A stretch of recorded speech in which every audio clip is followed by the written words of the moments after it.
हे मेरे मन तू सदा धन्य कर यहोवा को, हे मेरे मन तू सदा।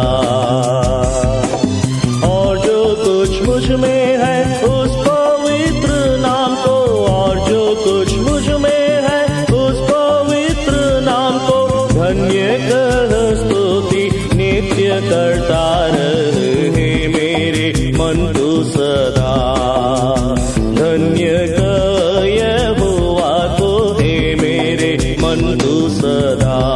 परमेश्वर के धन्य नाम की महिमा हो। आज के आराधनात्मक मनन की ओर आप सभी का बड़े प्रेम के साथ स्वागत करता हूं। आइए आज के मनन के लिए हम पढ़ते हैं कुरिन्थियों को भेजी गई दूसरी पत्री अध्याय 9 पद 12। क्योंकि इस सेवा के पूरा करने से न केवल पवित्र लोगों की आवश्यकताएं पूरी होती है, परंतु लोगों की ओर से परमेश्वर का भी बहुत धन्यवाद होता है। दक्षिण भारत के एक बड़े शहर में आकस्मिक रूप में एक रविवारीय आराधना सभा में मुझे एक बार शामिल होने का अवसर मिला। प्रभु भोज के बाद जैसे हमेशा बचपन से करते आया हूँ, कमीज के पॉकेट में रुपये रखते हुए भेंट डालने की थैली का इंतजार करते रहा, परंतु भेंट की थैली सभा समाप्त होने तक नहीं आई। पूछे तो पता चला कि उस मंडली में रविवारी आराधना सभा में आर्थिक भेंट उठाने की रीति नहीं है। निम्न कलीसिया के अगुओं की अपरिपक्वता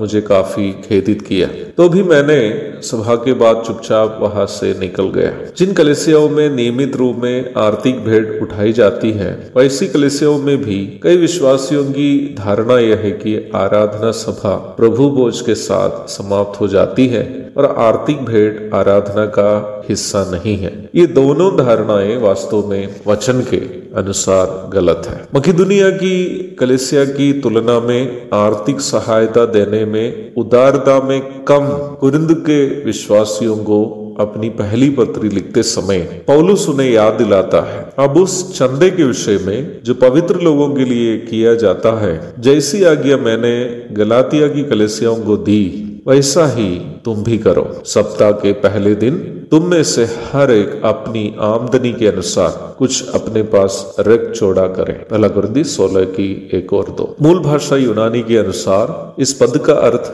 थोड़ा सा और समझने में आसान है। मूल भाषा के अनुसार जैसे जैसे हम बढ़ोतरी प्राप्त करते हैं, उस बढ़ोतरी के अनुसार अर्थात परमेश्वर हमें जितनी आशीष देता है, उन आशीषों के अनुपात के अनुसार आज पर द रेशियो सप्ताह के प्रथम दिन के लिए अलग करने का आदेश प्रेरित पौलुस वहां दिया है। इस प्रकार अलग करने का उद्देश्य क्या है? क्या यह अगुओं का वेतन है?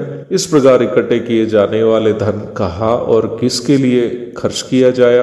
पहला कुरिन्थी 16 की 1 और दूसरे कुरिन्थी 9 की 1, इन दोनों पदों में हम ये देखते हैं कि ये पवित्र लोगों के लिए की जाने वाली सेवा है। दूसरे कुरिन्थी 16 की 12 भी जोड़कर यदि हम पढ़े तो अवश्य ये बात समझ सकते हैं कि पवित्र लोगों में अर्थात उद्धार प्राप्त मसीह विश्वासियों में कोई जरूरतमंदों के लिए ये धन इकट्ठे किए जाते हैं। उसमें प्रभु की सेवा करने वाले लोग भी हो सकते हैं और अन्य विश्वासी भी हो सकते हैं। ये प्राचीन लोग तय करेंगे कि इकट्ठा किया गया धन कहाँ किसके लिए खर्च किया जाए। सप्ताह के पहले दिन की सभा खास करके परमेश्वर को धन्यवाद अर्पण करने की सभा है। भजन, कीर्तन, धन्यवाद, वचन का मनन आदि सबके द्वारा परमेश्वर को धन्यवाद अर्पण करने के बाद जब आर्थिक भेंट उठाई जाती है तो वचन स्पष्ट करता है कि वो भी परमेश्वर के लिए धन्यवाद अर्पण है। दूसरा कुरिन्थी 9 की 12 जो हम प्रारंभ में पढ़े थे।